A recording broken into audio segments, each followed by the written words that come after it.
오늘은 물에 대한 이야기입니다. 본문이 두 가지인데요. 마가복음 4장과 6장의 본문을 가지고 물의 이야기를 해보려고 합니다. 여러분, 물 하면 어떤 이미지가 떠오르십니까? 이제 5월이고 이제 슬슬 더워지기 시작하는데 곧 있으면 물놀이를 하는 시즌이 되겠죠? 물 하면 신나는 그런 동심의 세계 이런 걸 떠올리기도 하겠지만 잔잔한 호수, 그리고 시원하게 흐르는 시냇물, 넓고 푸른 바다, 이런 생명력 넘치는 이미지가 떠오르곤 합니다. 아름답고 시원하고 좋은 느낌이죠. 물은 생명이고 풍요이고 쉼의 이미지입니다. 그런데 고대에 살던 고대 사람들에게는 물의 이미지가 전혀 다르게 느껴졌습니다. 고대 세계에서 물, 특히 깊고 넓은 바다, 그 바닷물은 혼돈 그 자체로 여겨졌습니다. 아무도 통제할 수 없고 예측도 안 되고 모든 것을 집어삼키는 공간, 죽음과 심연이 연결된 어둠의 깊은 영역이라고 생각을 했습니다. 바닷속에는 사람을 잡아먹는 괴물들이 득식을 거린다고 생각했던 것이 바로 고대 사람들의 세계관이었습니다. 창세기 1장 2절에 보면 이런 말씀이 있어요. 땅이 혼돈하고 공허하며 흑암이 깊음 위에 있고, 태초에 하나님이 천지를 창조하시기 전에 이 세상은 혼돈 그 자체였습니다. 그 혼돈의 상징이 바로 깊고 어두운 물이었습니다. 하나님은 그 혼돈, 궁창을 갈라서 궁창 아래의 물과 궁창 위의 물, 바로 하늘로 나누셔서 질서를 잡으시고 생명을 만드셨습니다. 그런데 혼돈이 완전히 사라진 것이 아닙니다. 창조에는 경계가 있고 그 경계 너머에 혼돈은 여전히 남아 있습니다. 그래서 고대 이스라엘 사람들에게 바다에서 폭풍을 만난다는 것은 단순히 자연재해를 의미하는 것이 아니었습니다. 태초에 혼돈이 되살아나서 나를 집어삼키러 오는 것이었습니다. 죽음이 입을 벌리고 나에게 달려드는 것이었어요. 이게 고대인들의 세계관이었습니다. 이런 이미지를 가지고 오늘 우리가 본 마가복음 4장과 6장의 본문을 읽어보아야 합니다. 이 두 이야기는 혼돈의 물 앞에서 예수님이 누구신가를 강하게 그리고 분명하게 드러나는 하나의 신학적인 드라마 이야기입니다. 먼저 4장 35절부터 이 4장의 내용을 한번 보도록 하겠습니다. 그날은 정말 좋은 하루였습니다. 예수님이 갈릴리 가버나움 호숫가에서 하나님 나라에 대해서 말씀하시면서 가르치시는데 사람들이 얼마나 많이 몰려있던지 회당이 비좁아서 그곳에서 수용이 안 되니까 이제 밖으로 나가신 겁니다. 밖으로 나가셔서 호숫가로 나가셨는데 거기도 터져나갈 것 같이 많은 사람들이 몰려온 것입니다. 배 위에 올라가셔서 가르치셔야 될 정도로 발 디딜 틈이 없었던 것입니다. 예수님이 얼마나 생동감 있게 권위 있게 말씀을 전하셨든지 사람들이 하루 종일 그 자리를 안 뜨고 그 말씀을, 달콤한 그 말씀을 들었던 것입니다. 저녁에는 제자들에게 따로 말씀의 뜻을 풀어서 설명해 주셨습니다. 하나님의 신비를 제자들이 더 깊이 알아가는 시간이었겠죠. 제자들은 신이 났고 마음의 충만함이 찾아왔고 새로운 세상이 열리는 것 같은 감격이 임했습니다. 정말 훌륭한 하루였습니다. 그런데 35절에 보니까 그날 저물 때 제자들에게 예수님께서 말씀하시는데 우리가 저편으로 건너가자 이렇게 말씀을 하시고 37절에 보니까 큰 광풍이 갑자기 일어나서 물결이 배에 부딪혀 들어와 배에 가득하게 되었다 말씀을 합니다. 아무 예고 없이 그 좋았던 기억이 있는 그날에 갑자기 큰 풍랑이 찾아온 것입니다. 갈릴리 호수는 이런 일들이 실제로 일어난다고 합니다. 갈릴리 호수 북쪽에 보면 북쪽에 넓은 평야 골란 고원이 있는데요. 그 시리아 접경에 있는 곳입니다. 이 골란 고원에서 강한 산바람이 불어오기 시작하면 잔잔하던 호수가 갑자기 순식간에 바다로 변해버린다고 합니다. 파도가 수미터씩 솟구치고 그리고 물이 폭포수처럼 쏟아집니다. 갈릴리 호수는 위층은 민물이고 아래층은 짠물, 즉 함수인데 폭풍이 치면 이게 다 뒤섞여 버리면서 말 그대로 바다가 되어 버린다고 합니다. 성경이 갈릴리 호수를 바다라고 표현하는 이유가 바로 여기에 있는 것입니다. 배 안으로 물이 쏟아져 들어오는 순간 고대인들에게는 혼돈의 괴물이 자기 자신을 집어삼키러 오는 것이나 마찬가지였습니다. 그런데 여러분, 여기서 우리가 꼭 짚고 넘어가야 될 한 가지가 있습니다. 제자들은 잘못한 게 없었습니다. 믿음이 약해서 위기가 찾아온 것이 아니에요. 오히려 예수님의 말씀에 순종했고 건너가자고 하신 그 말씀을 따라 그 건너편으로 갔던 것 뿐이었습니다. 그런데 폭풍이 찾아왔습니다. 혼돈이 밀려온 것입니다. 우리는 흔히 이렇게 생각하기 쉽죠. 예수 믿으면 복 받는다. 예수 믿으면 어려움도 사라진다. 예수 믿으면 위험도 피해간다. 이렇게 생각하기 쉬운데 오늘 성경은 다른 이야기를 하고 있습니다. 제자들이 예수님과 같은 배에 타고 있었죠. 함께 있었고 순종까지 했는데 거센 바람이 일어나고 혼돈이 찾아온 것입니다. 이것이 성경이 우리에게 알려주고 있는 진실입니다. 예수 안에 있어도 예수 믿어도 풍랑은 찾아오기 마련이다. 38절 풍랑 가운데 예수께서는 고물에서 베개를 베고 주무셨다. 이렇게 기록을 하고 있습니다. 좀 이상하지 않으신가요? 배 안에 물이 차오르고 파도가 솟구치고 있는데 예수님은 배 뒤쪽 고물로 가셔서 그 베개를 베고 주무시고 계시는 것입니다. 이게 오늘 본문의 핵심 장면입니다. 여러분, 혼돈의 물이 밀려올 때, 혼돈의 물이 막 밀려 들어올 때 우리에게 가장 두려운 것은 무엇일까요? 집어삼킬 듯한 풍랑, 거센 파도, 거센 바람? 그것이 아니라 바로 그보다 더 무서운 것은 하나님이 나의 곁에 계시지 않는 것 같다라는 그런 느낌입니다. 기도해도 응답이 없는 것 같고 부르짖어도 하늘이 막힌 것 같고 하나님이 침묵하시는 것 같은 그 공허함, 이게 폭풍 그 자체보다 우리 자신들을 더 힘들고 더 무너지게 만드는 것 아니겠습니까? 예수님조차도 십자가 위에서 나의 하나님 어찌하여 나를 버리십니까? 이렇게 부르짖었습니다. 하나님의 침묵 앞에서 느껴지는 그 두려움, 이것은 너무나도 인간적인 경험입니다. 그런데 예수님이 오늘 성경에 보니까 예수님이 멀리 떠나신 것이 아니었습니다. 배 뒤쪽 그 뒤편에 자리하고 계셨습니다. 보이지 않는다고 해서 계시지 않는 것이 아닙니다. 지금 여러분의 삶에 혼돈이 밀려오고 있으시다면, 하나님이 침묵하시는 것 같다고 한다면 배 뒤쪽에 주무시고 계시는 예수님의 모습을 한번 떠올려 보시길 바랍니다. 그분은 우리 곁에 계십니다. 믿으십니까? 그러다가 제자들이 소리를 질렀습니다. 38절에 보니까 선생님, 우리가 죽게 되었는데도 어찌하여 아무 행동도 하지 않으십니까? 아무렇지 않으신 것입니까? 정중한 부탁을 하는 게 아닙니다. 다급함에 터져나온 짜증이고 분노입니다. 사실 제자들이 더 일찍 예수님께 나아갈 수 있었습니다. 다른 희망이 그런데 다 사라졌을 때 이르러서야 비로소 주님께 갔던 것입니다. 그것도 화를 내면서 다급하게 말이죠. 우리가 이렇습니다. 내가 해결할 수 있을 것 같을 때에는 그 문제를 갖고 씨름하면서 아등바등 해결해 보려고 합니다. 다른 방법이 있는 것처럼 보일 때는 그것을 다 써보고 또 써보다가 정말 아무것도 안 될 때 나는 아무것도 아닙니다. 그제서야 하나님 앞에 무릎 꿇는 일이 얼마나 많습니까? 이것이 바로 우리의 모습 아니겠습니까?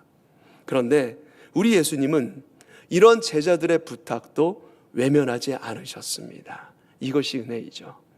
대폭풍 속에서 예수님께서 일어나시더니 어떻게 합니까? 바람을 꾸짖으면서 바다에게 이렇게 명령을 하십니다. 잠잠하라, 고요하라. 따라해 볼까요? 잠잠하라, 고요하라. 그러자 어떻게 됩니까? 바람이 딱 그치고 완전히 고요한 상태가 찾아왔습니다. 여러분, 폭풍 속에서는 사람이 소리를 쳐도 그 목소리가 들리지는 않습니다. 외쳐봐야 소용이 없죠. 그런데 예수님이 말씀하시자 놀라운 일이 일어난 것입니다. 이 장면이 무엇을 의미하는지 감이 오시나요? 창세기 1장에서 하나님이 혼돈의 물을 가르시며 천지를 창조하실 때 혼돈에게 명하셔서 경계를 정하셨다라고 말씀드렸습니다. 여기까지만이야. 지금 예수님이 하신 일이 바로 그것입니다. 태초에 혼돈을 가르시고 생명과 질서를 만드신 창조주 하나님이 갈릴리 바다 위 그 작은 배 안에 계셨다. 그가 말씀으로 그 혼돈을 잠잠케 하셨다. 그가 누구인가? 바로 창조주 하나님 그 자체이시다. 이 장면을 이 말씀을 통해서 우리에게 보여주고 계시는 것입니다. 그러자 마지막 41절에 제자들이 묻습니다. 그가 누구시기에 바람과 바다도 순종하는가? 놀라면서 묻는 거예요. 이제 마가복음 6장으로 한번 넘어오겠습니다. 6장도 4장과 무대가 같습니다. 갈릴리 바다입니다. 다시 배 안의 제자들이죠. 다시 거친 바람이 불어옵니다. 이게 우연이 아닙니다. 마가가 의도적으로 이 두 이야기를 나란히 붙여놓은 것입니다. 4장의 이야기와 6장의 이야기, 둘 다 폭풍 속에 있었던 이야기를 붙여놓은 것입니다. 이 같은 혼돈의 물 앞에서 예수님이 누구이신가가 더 깊이, 더 강하게 드러나기 시작하는 것입니다. 6장은 우리가 잘 알고 있는 오병이어 그 기적사건 직후에 일어난 일입니다. 보리떡 5개, 물고기 2마리로 5,000명을 먹이신 놀라운 사건이 일어났습니다. 그 엄청난 기적을 경험한 제자들이 마음이 어떻겠습니까? 낯선 사람들이 서로 나누고 하나 되는 기쁨을 눈앞에서 목도하였고, 병자가 고쳐지고, 그리고 귀신이 쫓겨나고, 복음을 듣고서 사람들이 변화되는 모습을 눈앞에서 지켜보았습니다. 거기다가 오병이어의 기적까지 일어난 것입니다. 제자들은 정말로 이제 무언가 새로운 세상이 도래하는 것 같은 그 기대감이 절정에 달해 있었습니다. 그러니 그 자리에 더 머물러서 그 기쁨과 환희를 더 맛보고 싶었을 것입니다. 그런데 45절에 보니까 예수께서 어떻게 하시냐면 즉시 제자들을 재촉하사 배 타고 앞서 건너편 벳세다로 가게 하셨다. 이렇게 말씀을 합니다. 여기서 재촉하여 라는 말을 무슨 말이냐면 헬라어 원어로 보면 강제하다, 억지로 하게 하다라는 뜻입니다. 제자들은 그곳에 머물고 싶었고 가기 싫었는데 예수님께서 어떻게 하셨다는 것입니까? 억지로 그 자리를 떠나서 건너편으로 가게 하셨다는 것입니다. 예수님이 사람 마음을 너무나도 잘 아셨기 때문에 이렇게 하신 것입니다. 감동과 찬사에 젖어서 그 자리에 계속 머물려고 하면 어떻게 되었을까요? 그 고향감은 오래가지 못합니다. 금세 그 감동이 환멸과 권태로 바뀌어지게 됩니다. 변화산에서 빛으로 변화되신 예수님을 보면서 베드로가 뭐라고 얘기합니까? 우리가 너무나도 잘 아는 말씀입니다. 여기가 좋사오니 초막 셋을 짓고 여기 있게 하여 주십시오. 우리가 관용어구처럼 잘 사용하는 말 아닙니까? 여기가 좋사오니. 우리도 좋은 경험 속에, 행복한 경험 속에 오래 머물고 싶죠. 그게 사람의 심리입니다. 그런데 주님은 그것을 허용하시지 않는 것입니다. 사람들의 찬사를 듣는 그 일에 익숙해지는 순간 그 마음과 영혼이 전락해지기 시작한다는 사실, 주님은 너무나도 잘 알고 계셨던 것입니다. 감격의 자리를 떠나 다시금 사명의 자리로 가라고 명하고 계시는 것입니다. 그 목적지는 벳세다였습니다.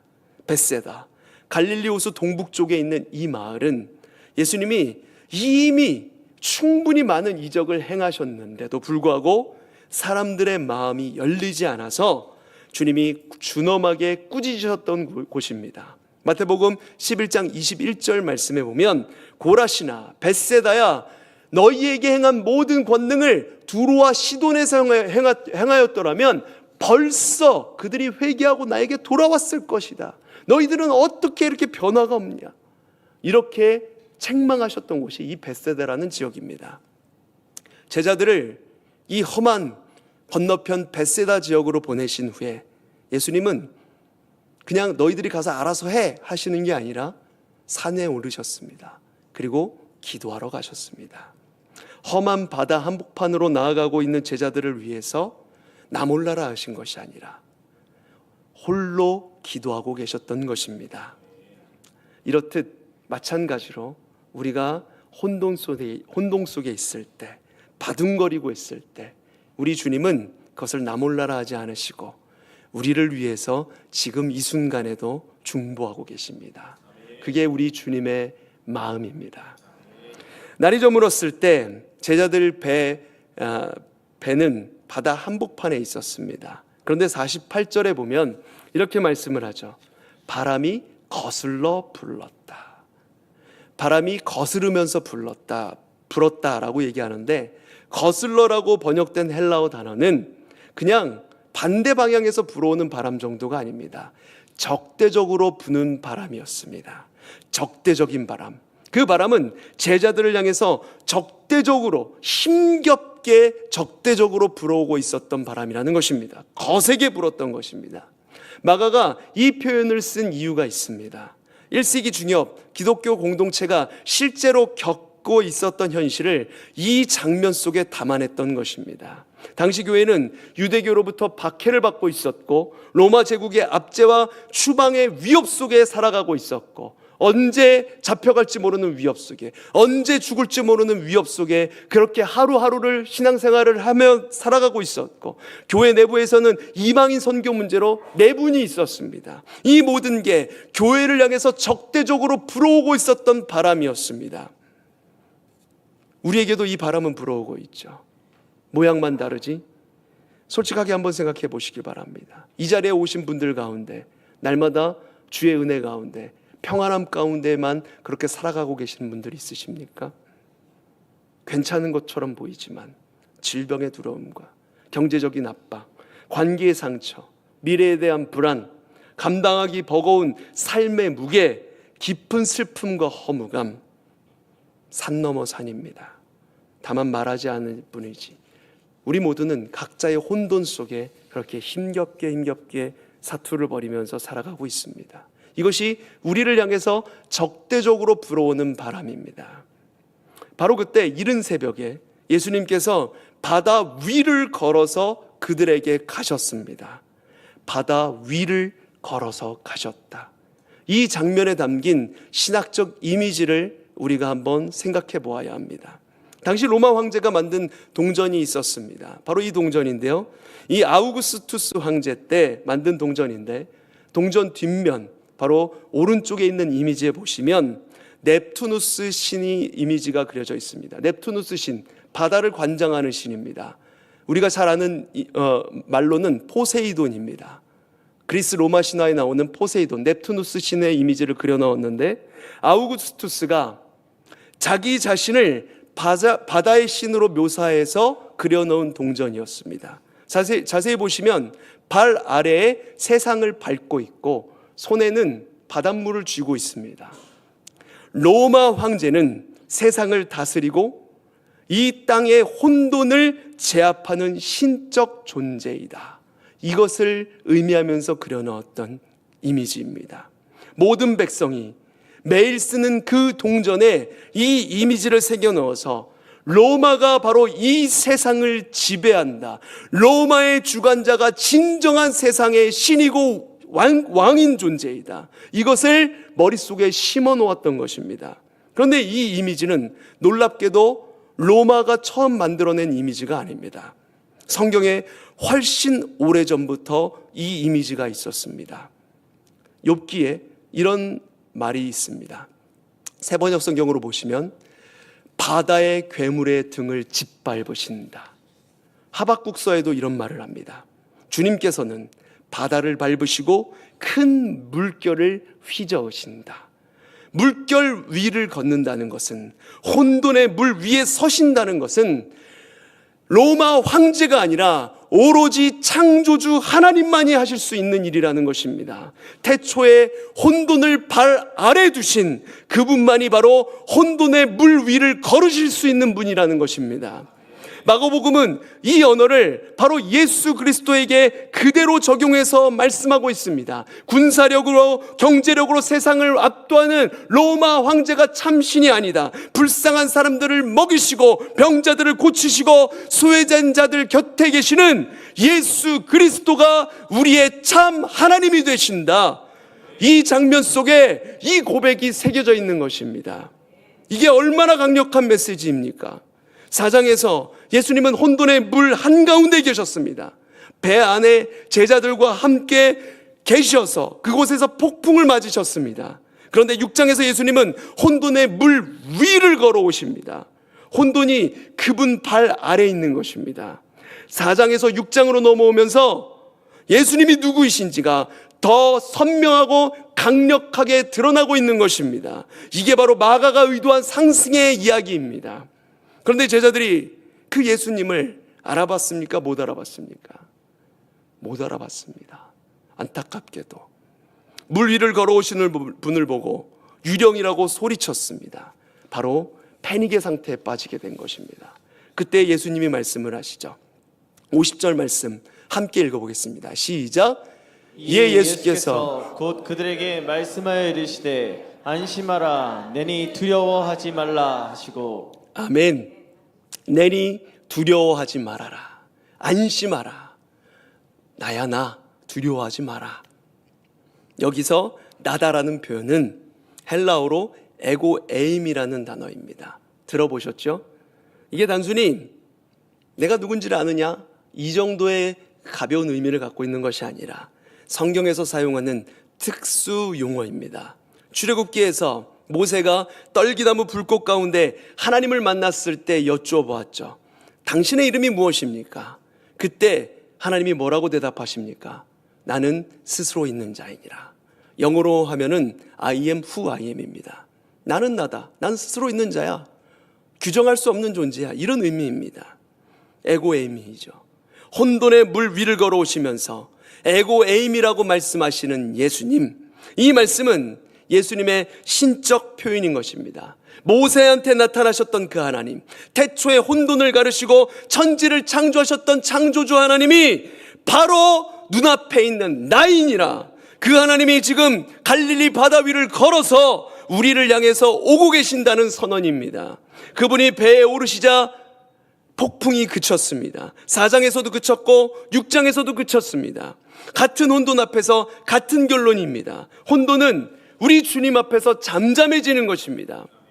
51절에 배에 올라 그들에게 가시니 바람이 그치는지라 제자들이 마음에 심히 놀라니. 제자들이 몹시 놀랐다라고 합니다. 그러면서 마가가 이렇게 설명을 하면서 마무리를 하는데요. 그들은 그 떡 떼시던 일을 깨닫지 못하고 도리어 그 마음이 둔하여졌다.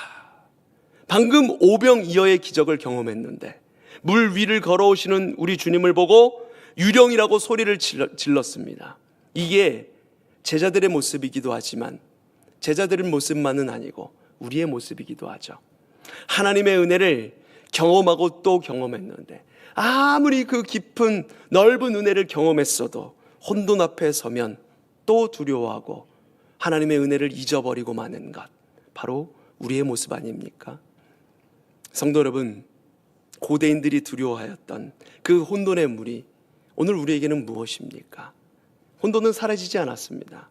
인간이 과학을 발전시키고 지식을 아무리 많이 쌓았다고 할지라도 과학자들이 오히려 이런 말을 하죠.